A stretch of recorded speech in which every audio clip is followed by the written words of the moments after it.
네, 학생 여러분 반갑습니다. 오늘은 제5장 조직체로서의 교회를 한번 보겠습니다.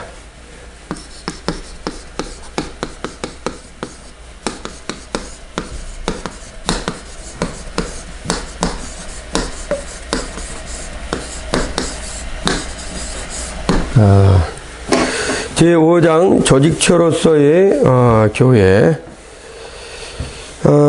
조직체로서의 교회는 매우 중요하고 여러 가지 가업을 가지고 있습니다.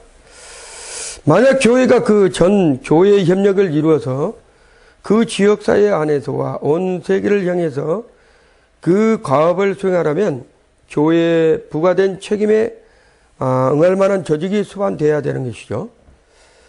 그리고 교회는 회중의 개별적 처지와 전체 상황에 따라서 봉사하고 적절하게 프로그램을 제공하고 현대 사회에서 복잡한 문제들을 지도해야 될 의무가 있는 것이죠. 그리고 진정한 예배와 교제의 가치를 갈망하는 회중의 마음에 응하도록 각오하고 있어야 된다는 것을 강조하고 있는 것입니다.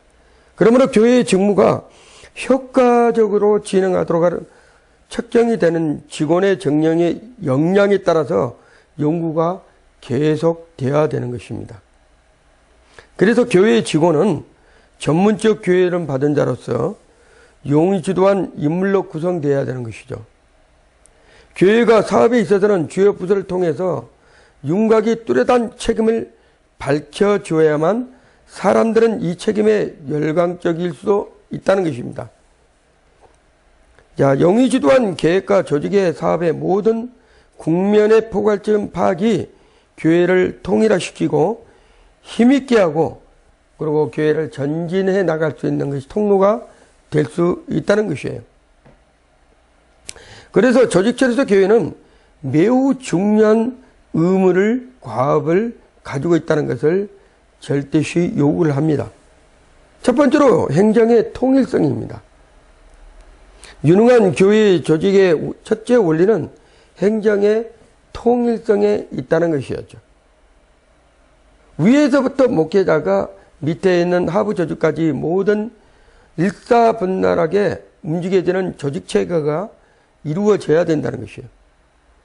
정책을 수립하고 계획을 세우며 일을 진행하는 등의 교회를 위한 프로그램을 계획성 있게 또는 전체적으로 유지한 책임은 모든 신자들과 조직기가 긴밀히 협조되고 조정되도록 나가야 되는 것입니다.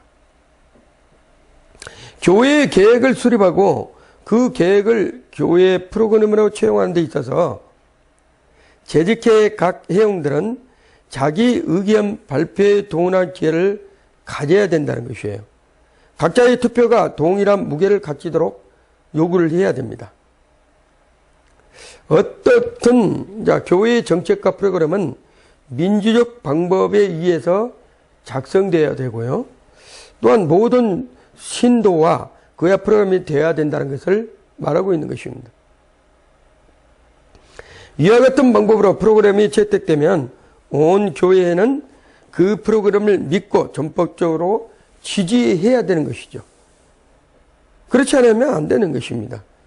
합심 담합된 재직회는 정책을 심사하고 계획하고 또 그것들을 제고하여 공동생활체로서의 교회 사역을 수행하도록 해야 되는 것입니다. 이게 바로 행정의 통일성을 수행하는 방법이죠. 첫 번째로 목사의 위치를 보겠습니다. 목사는 교회 생활의 모든 부서의 사업에 있어서 최종적 권위를 가지고 그의 일의 계획에 있어서는 모사가 되어야 된다는 것이에요. 그는 조직과 행정에 있어서 전문적 훈련을 받아야 됩니다. 교회 사업의 경험이 또 있어야 되고요. 각 부서별 사업을 조정하는 데 경험이 탁월해야 된다는 것이에요. 그의 지도자가 교회 프로그램의 여러 부분을 조정하는 것입니다. 목사는 그가 받은 훈련의 기초 위에서 효과적인 계획과 방법에 관해서 직원들과 인원들을 공부할 수 있는 자력도 가져야 된다는 것이에요. 직원들을 도와 여러 부서 외의 연구 자료를 발전하도록 하고 그들의 책임을 명백히 알 수 있도록 해야 된다는 것입니다. 현대교회에서 목사의 가장 중대한 임무의 하나는 행정의 임무라고 말할 수가 있죠. 교회의 힘은 주로 그의 영향력과 평신도 지도자의 지도력에 좌우될 수 있다고 말할 수 있습니다. 여러 직원과 부서별 책임자의 인원들은 그들의 프로그램을 세우고 최종적으로 재직해서 교회의 프로그램을 채택되어져서 목사와 최종적 재가를 얻은 후에도 그 계획을 수행하는 책임을 실천함에 있어서는 목사의 조언을 반드시 구해야 된다는 것을 강조하고 있는 것이죠. 이게 바로 목사의 위치의 목적입니다. 두 번째는 당회의 조직이죠. 당회는 당회장의 서기를 가지고 있습니다. 그들은 자기의 필요를 따라 모이기에 적당한 정기적인 정기 당회를 정해야 될 필요가 있는 것이죠. 자, 어떤 교회의 당회는 매달 한 번씩 모이고 다른 교회는 계절에 한 번씩 모이기도 하죠. 그러나 교회는 한 달에 2번씩 모이는 것이 적절합니다. 진실하고 충성되게 그들의 책임을 감당해야 된다는 것이죠. 교회의 목적에 대해서 끊임없이 토의해야 되고요. 교회 사업을 평가하고 교회 생활의 정책을 제안하고 재직회의 행정적 직무를 포함치 않는 다른 사무를 논한 것이 당연한 것입니다. 어떤 경우에든 정기 재직회에 수여될 것이 있기 때문입니다. 당회는 규율 문제와 현명하고 헌신적인 사람들에 의하여서 신빙성 있게 숙고된 건의와 신자 간의 긴장 문제를 포함하는데 조절 등의 주의를 반드시 기울여야 됩니다. 목사가 신령한 사랑과 의로 결석된 장로들로 구성된 당회를 가지는 것이 좋습니다. 사실은 교회의 단합과 힘과 능력과 결속이 되는 것이기 때문입니다. 자, 세 번째로 부장협의회입니다. 각 부장협의회는 교회의 전체 사업에 관해서 교회의 전체 생활을 위하여서 각 부에서 계획한 프로그램을 검토하여 모든 부서 간의 유기적 통일성을 유지하고 프로그램을 수행하는 데 있어서 얻은 경험을 교환하며 정보를 교환하도록 세워져야 된다는 것이에요. 각 부장협의회에서는 교회 행정상 수방된 목사를 의장으로 하고 모든 부서의 장 또는 대표로 구성되어야 된다는 것이죠. 각 부장협의회는 교회의 모든 조직에 상대하고 각 기관은 가장 효과적으로 사업을 이루도록 피차 다른 부서의 사업에 협조해야 되는 것입니다. 각 부장협의회는 교회 프로그램 연중 행사표와 월간 행사표를 분명히 작성하고 정연한 순서를 따라서 부서 간의 프로그램을 조사시키고 연결시킬 필요가 있습니다. 그래서 부장협의회는 한 달에 한 번씩 회합을 가지고 교우들 앞에서 교회의 프로그램을 철저히 이해시키도록 해야 되는 것이죠. 또한 그것을 수행할 적절한 준비가 이루어지도록 구체화시켜야 된다는 것이에요. 어떤 교회에서든지 각 부장협의회는 교회의 각 보조기관 즉 부인의 남전도회, 청년의 교회학교, 책임자들의 장으로 구성되어야 되는 것입니다. 또 다른 교회에서는 재직회 여러 장로들로도 구성되는 것을 볼 수가 있습니다. 그러면 재직회의 조직과 부서별 사업 계획입니다. 재직회는 한 사람의 회장과 서기 그리고 회계로 구성되어 있습니다. 회장, 서기, 회계 이렇게 세 부류로 구성되어 있죠. 그들은 연말 2개월 전에 이혼해서 지명되어야 된다는 것이에요. 자, 이혼회는 재직들의 선고 후에나 새 재직회에 참석한 첫 번 재직회 특별회합에 보고를 반드시 해야 됩니다. 재직회 회장은 재직회의 모든 회원들 중에서 직책상 회원이 되는 것이죠. 서기는 교회 사무의 모든 기록을 전열하게 기록하여서 그 기록된 상비되도록 하는 것이 책임을 지는 것입니다. 회계는 계획에 힘된 금전을 받는 것이죠. 그는 재정관리 규칙의 제약 아래 있게 되고 그의 금전 처리에 관한 보고를 정기적으로 감사를 받도록 반드시 해야 됩니다. 교회의 주요한 직무는 각 부서가 발표하도록 하고요. 각 부서와 임원회는 그들의 직무를 연구하고 자기들의 직책에 있어서 교회 연구를 분석하고 이들 요구에 합당한 프로그램을 제시할 책임을 가지고 있습니다. 각 부서는 교회 전체를 통해서 교회들을 지도하죠. 자기 부서의 직무가 강조하는 부분의 생활을 성장시키도록 발전하도록 힘써야 되는 것입니다. 각 부서의 임원들은 먼저 자기 부서의 책임을 지고 있어요. 다른 부서가 근본 책임을 지는 한 부분이나 여러 부분에 관계할 때는 상호 협동 정신을 인정하여서 모든 계획과 사업이 상호 관련될 수 있도록 보조해야 됩니다. 교회 사업을 실제에 있어서는 각 부서에서 행하도록 하는 것도 좋습니다. 다섯 번째로 부서별 부원 또는 임원의 자격입니다. 이원의 자격.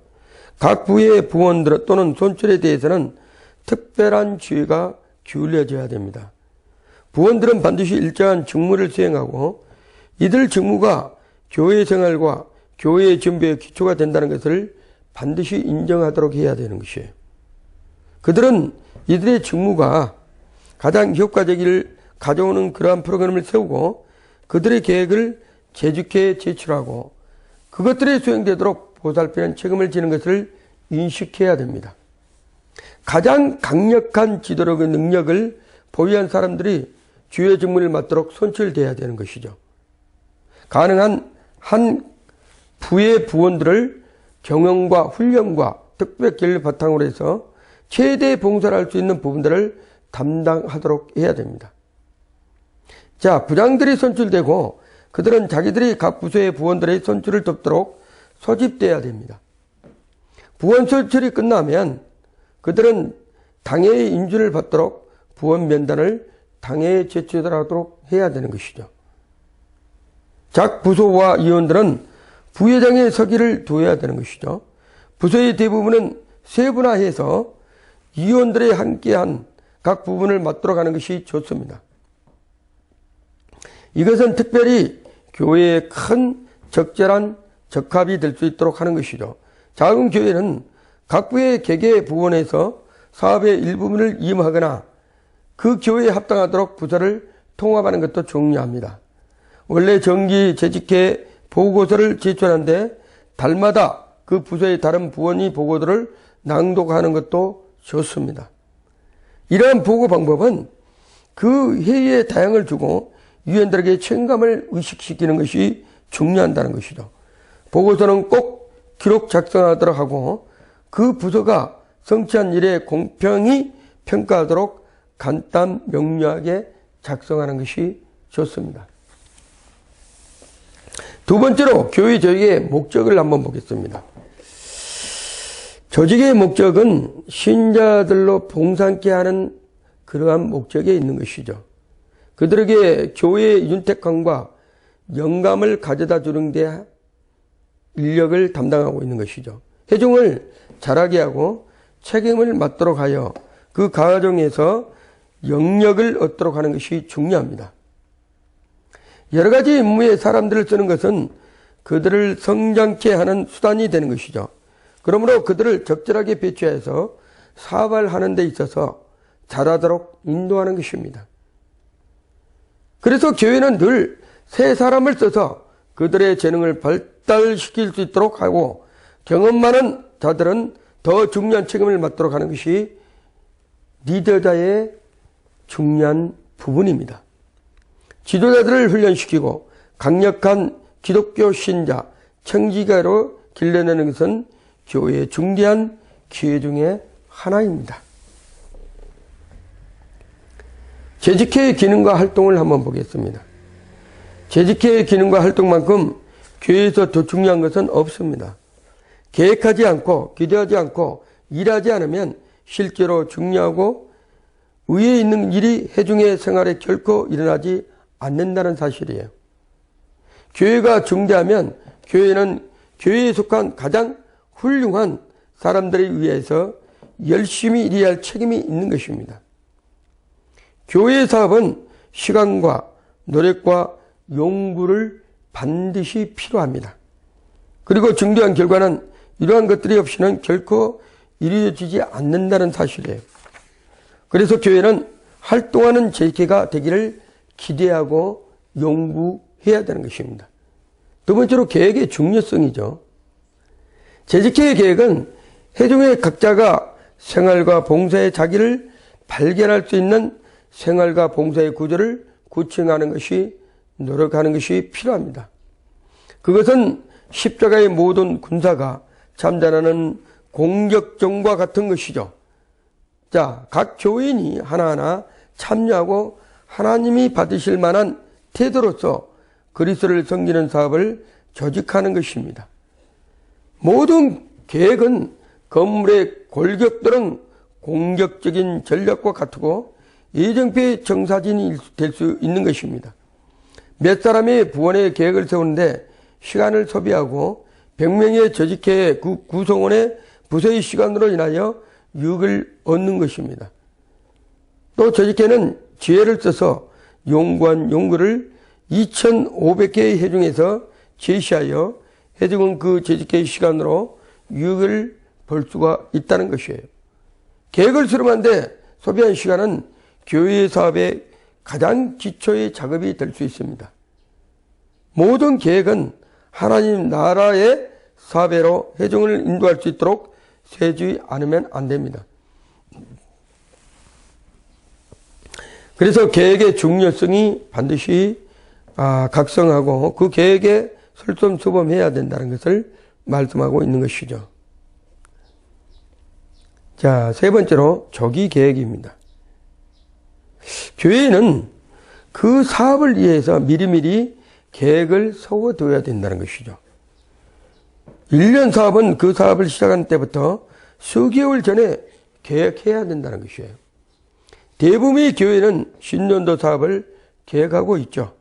그러나 그 계획을 세우는 시기는 목사의 휴양기간 전 8월 중에 1년 목회를 세우는 것이 좋고 10월이 넘기기 전에 각 부협의회에서 모든 계획을 명확히 제시하는 것이 중요합니다. 어느 큰 교회들은 각부 부원들이 10월 넷째 주 수요일 만차례에 모여서 이 회합에서 종교회 사업이 제한되고 서로 유기적 관련을 맺어 11월부터는 구체적 계획안을 작성하도록 교회는 10월, 11월에 연속적으로 회합을 거쳐서 거기서 1년간의 교회의 모든 사업을 미리 구상하여 목표를 공식화하는 것이 중요합니다. 각 분야 임원에서는 11월 초에 자기 사업의 세부적인 안을 작성하여 예산 요구서와 함께 당회에 제출해야 되죠. 그래서 예산 요구서는 사업계획서와 함께 예산위원회의 심의를 받습니다. 예산위원회는 재정부가 주동이 되어서 각 부부장이 자기 부서의 문제를 위하여 참석하도록 하는 것이죠. 모든 계획 수립 기관은 교회 사업의 성공에 있어서 중요한 위치를 차지합니다. 그러므로 위원회는 계획을 연구하고 당회와 조직회는 그것들을 제고하여 진전시키고 그 계획들을 힘과 세력을 모기해서 공동위에서 회중이 수락되도록 해야 된다는 것입니다. 네 번째로 맹렬한 활동입니다. 한 해의 사업을 설계하기 위해서 10월과 11월에 교회 전 회원이 회집하도록 하는 어떤 교회에서는 각 회합을 두세 시간으로 간결하게 예정하여서 그 시간의 반을 교회의 특별 사업을 연구하는 데 바치도록 해야 되는 것이에요. 참고 서적과 소책자와 다른 자료들을 면밀히 관찰해서 이러한 자료들을 위원회들이 읽도록 계획해야 됩니다. 그리고 프로그램 그 자체에 주의를 기울여 달달이 그 세목을 작성하도록 준비하는 것이죠. 이 일이 완성되고 재직회에 제출하도록 계획을 완전히 마련되어야 된다는 것입니다. 자, 그 계획의 채용 후에는 등사하고 또 다른 부서자들이 제출하고 동일한 부속 보고서를 작성 책자 모형으로 인쇄하여서 그 해에 교회의 모든 사업 계획을 완성해야 됩니다. 이들을 교회 사업 계획에는 11회 10년 준비 만찬을 열고 그때에 배부하도록 하는 것이 중요합니다. 진행에 따라 매월 각 부서의 위치를 넓은 사업의 도표를 작성해야 됩니다. 자, 이것으로 교회의 모든 사업이 그림처럼 회중에 알려지도록 넣어야 되는 것이죠. 다섯 번째로 사업의 착수입니다. 연례 사업의 계획에 착수 협의나 교회 지도자 협의를 지키는 것이 유익함을 발견한 교회가 많습니다. 훌륭한 마련한 교회를 11월에 협의해서 제출돼야 되는 것이죠. 1년 계획은 연말 3개월 동안에 교회의 각 부서와 조직으로서 작성돼야 하고 이 협의에서 교회의 전 사업에 참여하고 또 중대한 세해의 위력적 분발에 대한 영감이 주어져야 된다는 것입니다. 그래서 사업 착수 주간을 예구의 많은 교회에서 사용되어오는 것을 보고 있죠. 대개 12월 마지막 주간을 정하여서 교회 전 사업이 전체 신자 모든 조직계에 작성된 계획으로 착수해야 됩니다. 계획은 이에 앞서 3개월 동안에 신중하게 작성되어야 할 것이고 온 교회의 영광과 온 1년간의 사업을 정식 착수하도록 계획하고 준비하는 것은 그 사업을 촉진하는 데 원동력이 되어야 된다는 것을 말하고 있는 것입니다. 자, 그러면 계획의 수행에 대해서 보겠습니다. 어느 특정한 계획을 진행함에 따라서 계속적인 조사와 실행을 이루도록 하여야 한다는 것이죠. 연 3회에 각부 연합회의를 열어서 그 기간의 완성을 본 계획을 토의하고 평가하고 기록하여서 다음의 변화를 예측하는 것이 유익합니다. 교회의 진전을 재직회 때마다 보고하고 재직회가 여러 부서의 활동을 알도록 해야 된다는 것이에요. 목사의 각 부장은 각 부의 회합을 위하여 미리 토의 안전을 겸비해야 되는 것이죠. 그리고 모든 부원은 그 사업을 평가하도록 이임받는 것입니다. 존속한 계획을 만찬하게 계획하는 것도 좋습니다. 이와 같이 교회 각 부서의 모든 계획을 원활하게 진행하는 모든 힘을 기울여서 직무를 다하도록 하여야 한다는 것입니다. 7번째로 회중의 참여입니다. 지혜가 있는 회중은 협동하는 회중입니다. 교회의 여러 계획은 교회의 모든 생활에 영향을 미치는 것이죠. 사람들이 계획과 목표들을 알지 못하는 것은 일을 시작할 수가 없기 때문입니다. 사업계획의 착수 주간은 모든 사업계획을 단일 형식으로 회중에게 제출하고 진보를 위하여서 총동원할 새 힘을 주는 기회가 된다는 것입니다. 성공했던 하나의 다른 방법을 10월에 12월 초에 연속적인 만찬을 준비하여 만찬을 각 부서에서 할당하는 일입니다. 각 부가 주최한 만찬에서 그 부서의 이상과 책임과 계획들을 제출하여 모든 회중에 해당 부서 사업에 의회 법에 회중에 참가할 수 있도록 공개 재직회로 음해전 연례 정기 재직회가 될 수 있는 것이기 때문입니다.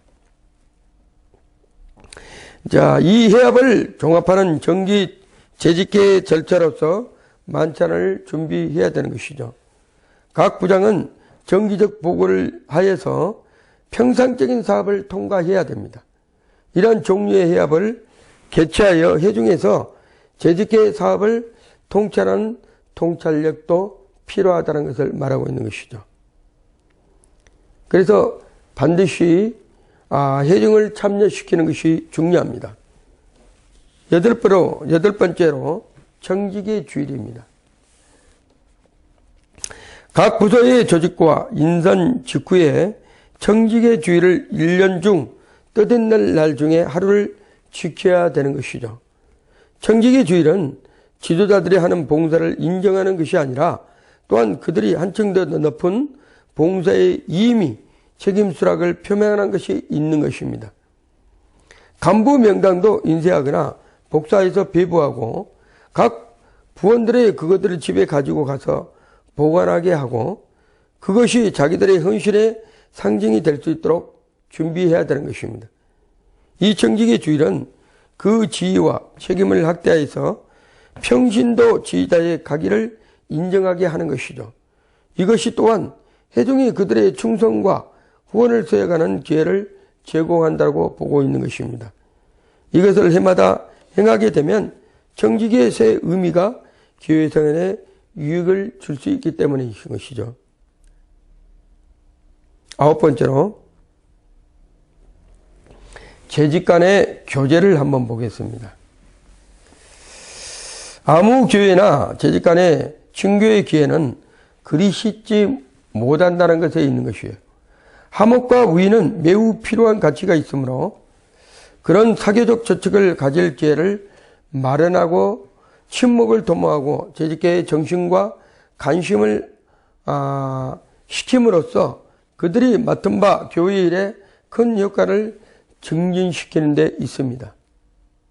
작은 교회에는 2달에 한 번씩 만찬을 정기 재직계에 베풀어 주는 것이 컸습니다. 이 해합은 깊은 문제를 다루는 것이 모험의 요소가 아니지만 교회 사업을 강화하는 단합 정신을 일으키는 효과가 있다는 것입니다. 또한 교회는 연례적으로 재직회 만찬회를 하고 정기 재직회를 갖는 것이 중요합니다. 어떤 교회는 여름 재직회에 얼음이나 수박으로 비공식적인 친목회를 가진 그러한 교회도 있습니다. 6월달 8월까지 재직회들이 가진 그러한 친목회를 항상 기다렸다는 사실은 그들이 친교의 공헌자가 되었음을 증명하는 것이죠.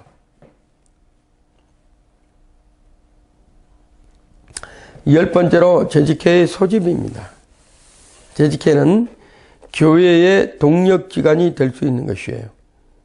자, 교회의 계획이 세워지고 교회의 진보가 좌우됩니다.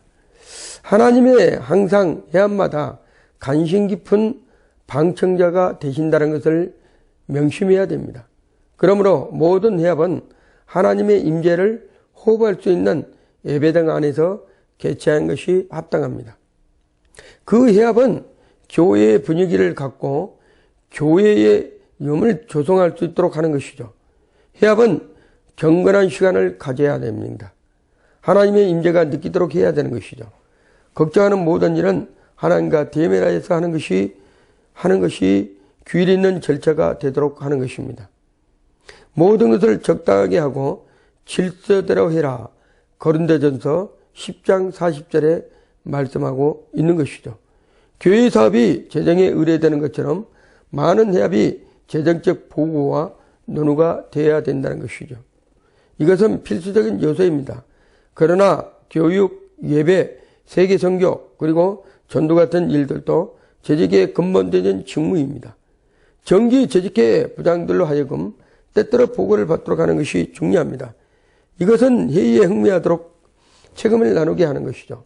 회의는 민주적이어야 되는 것이고 모든 재직은 책임을 지고 자기의 출석이 중요함을 알아야 합니다.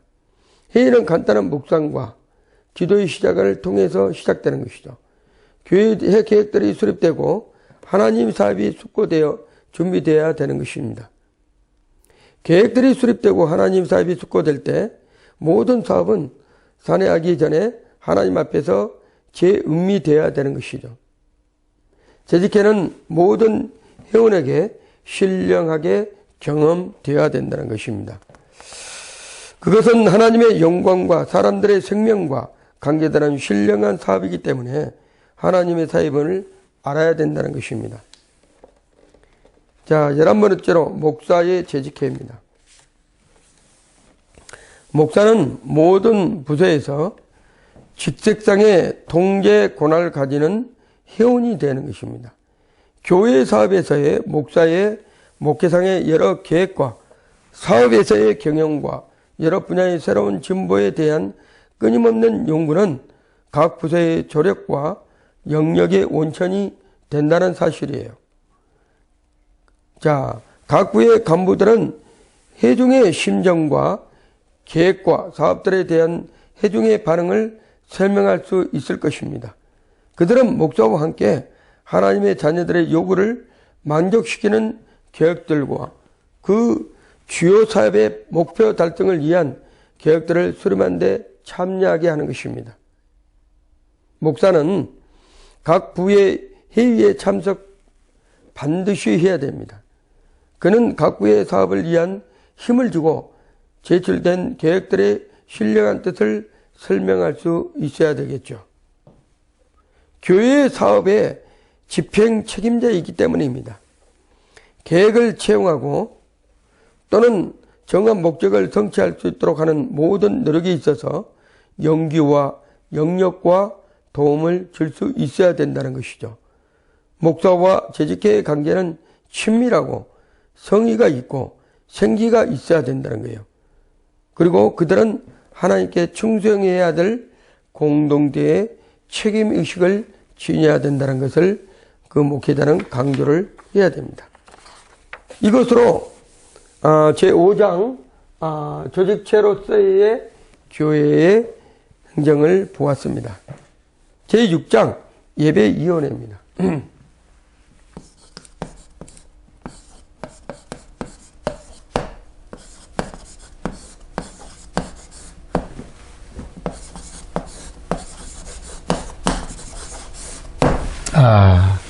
예배위원회.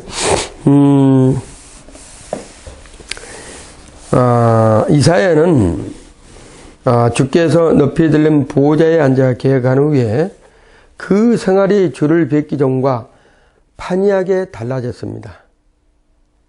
이것이 예배의 능력이죠. 예배의 능력.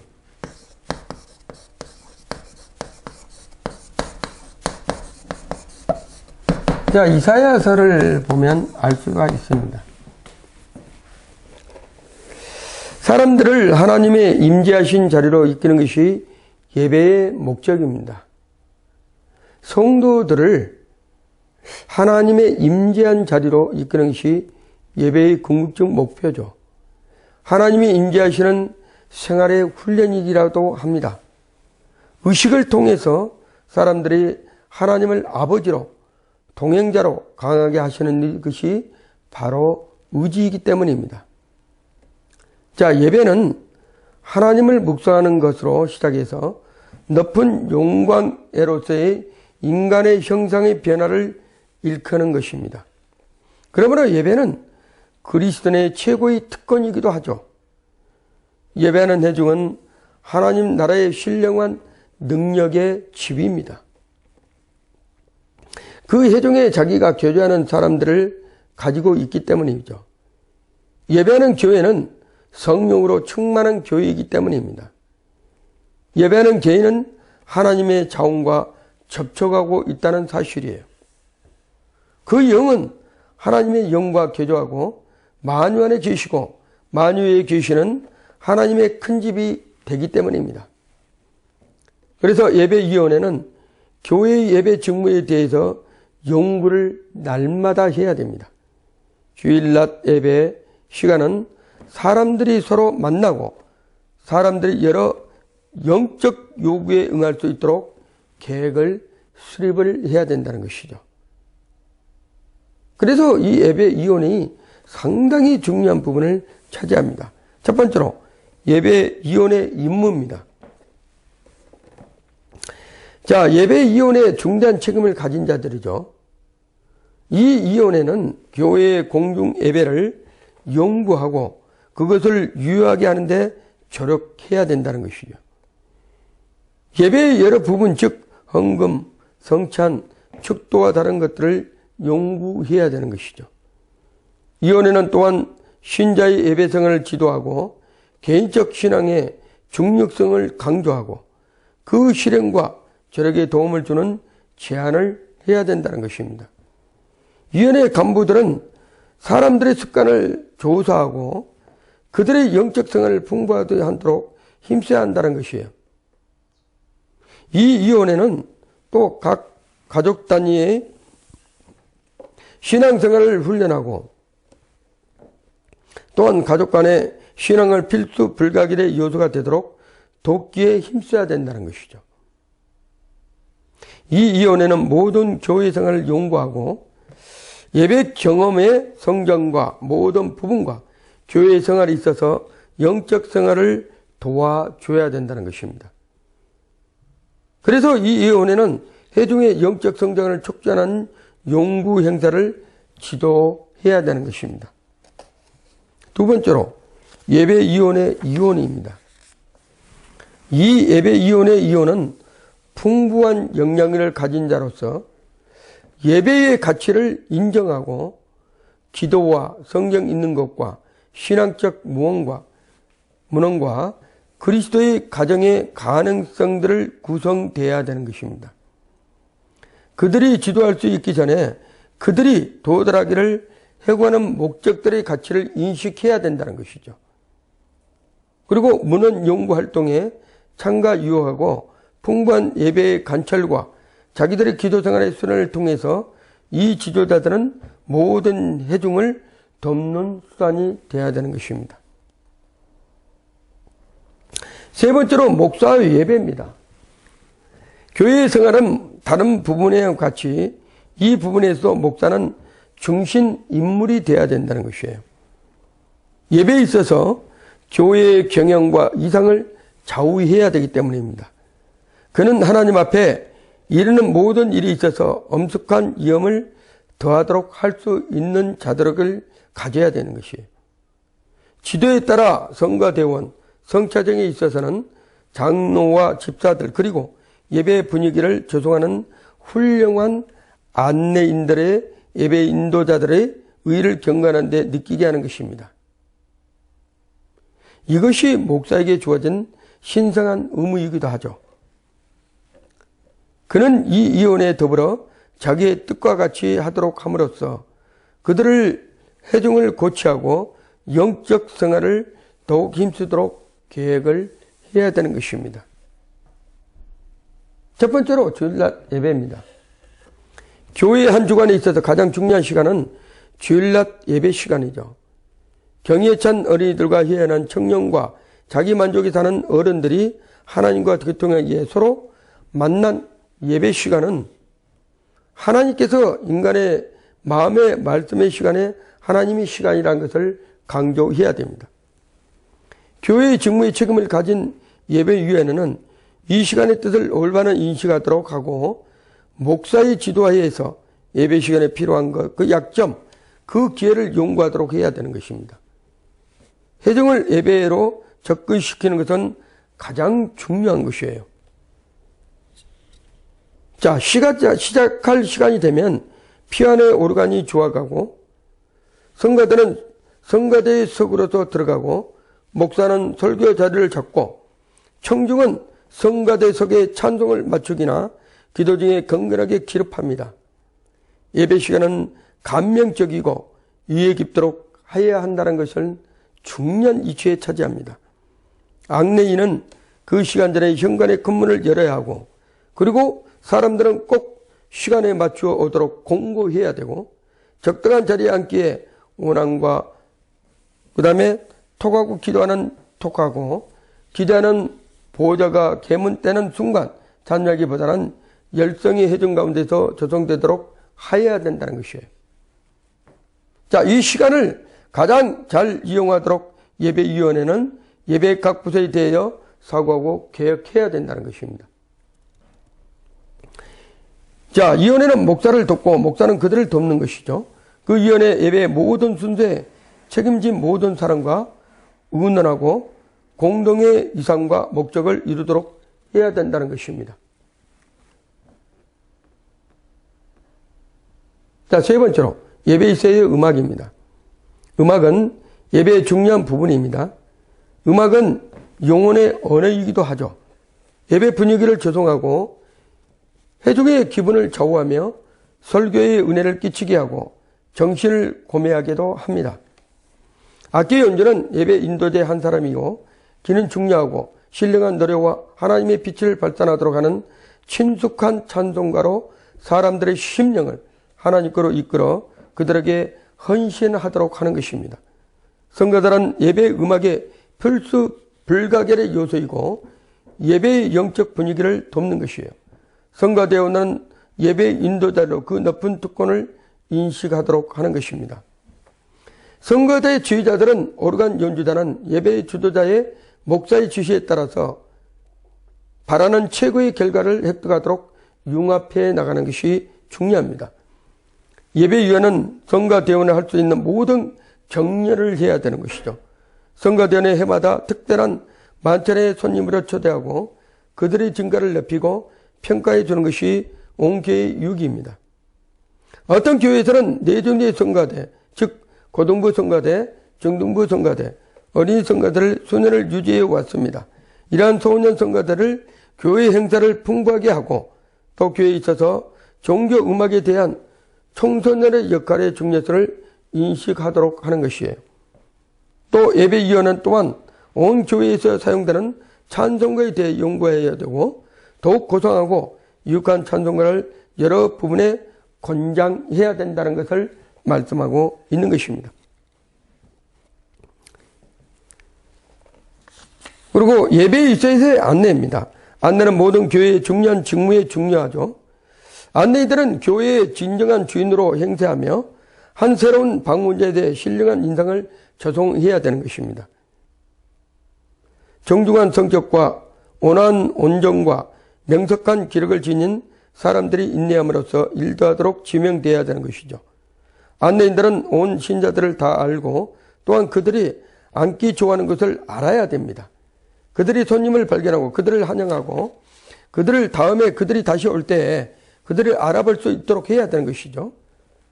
또 그들은 다른 사람을 존경하는 마음을 이루도록 노력해야 하고 경박함이 없이 어떤 혼란 중에서도 사람들을 따뜻하게 다정스럽게 환영하는 것이 중요합니다.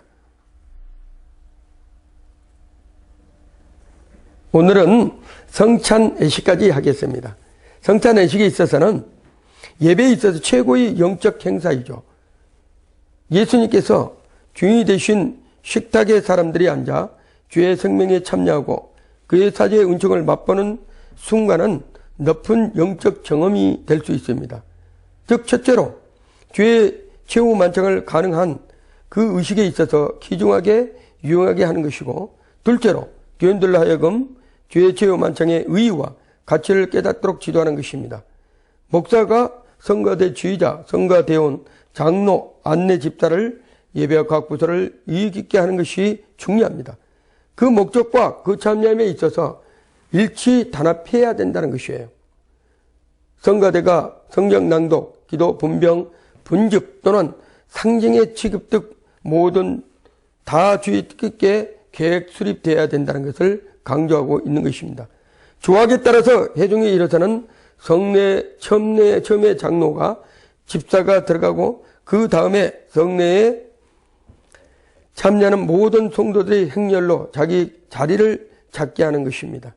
송구와 성내 찬송은 회중으로 하여금 신령한 교제에 참여하도록 도움을 준다는 것이죠.